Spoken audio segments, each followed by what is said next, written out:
প্রিয় দর্শক, আসসালামু আলাইকুম ওয়া রাহমাতুল্লাহি ওয়া বারাকাতুহু।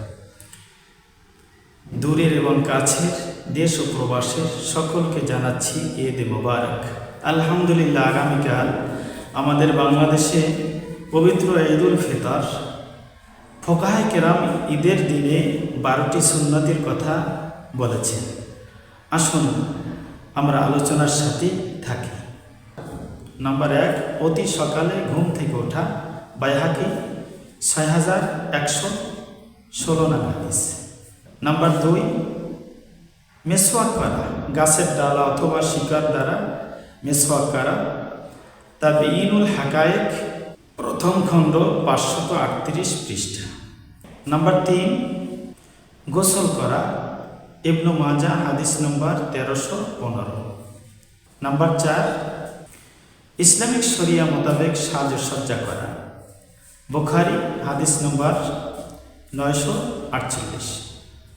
নাম্বার 5, উত্তম পোশাক পরিধান করা। নবীজি বলেছেন ঈদের দিনে উত্তম পোশাক পরিধান করবে।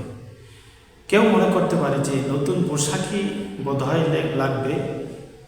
না, যার নতুন পোশাক নেই কিন্তু সে উত্তম পোশাক পরবে, অর্থাৎ পরিষ্কার পরিচ্ছন্ন। মুস্তাদরাকে হাকিম হাদিস নম্বর 7560 নং। নাম্বার 6, সুগন্ধি ব্যবহার করা। আল্লাহ তাআলা হাবিবের কাছে সুগন্ধি ছিল অতি প্রিয়। মুস্তাদরাকে হাকিম 7560 নং হাদিস।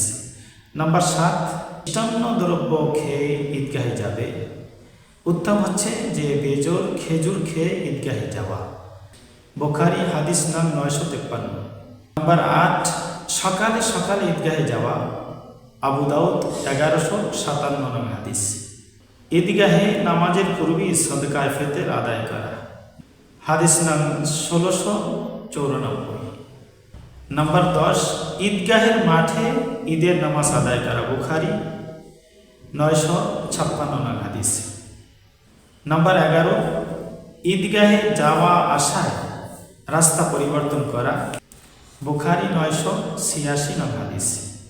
নাম্বার 12, ঈদগাহে হেঁটে যাওয়া এবং তাকবীর বলা।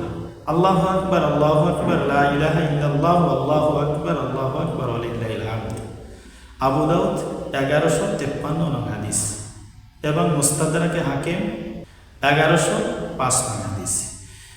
প্রিয় দর্শক, আসুন আমরা নবীজির সুন্নাহ মোতাবেক পবিত্র ঈদের দিনে এই সুন্নাতগুলো আমল করি। আল্লাহ পাক আমাদেরকে এই সুন্নতি উসিলায় কিয়ামতের ময়দানে নাজাতের উসিলা বানিয়ে দেন।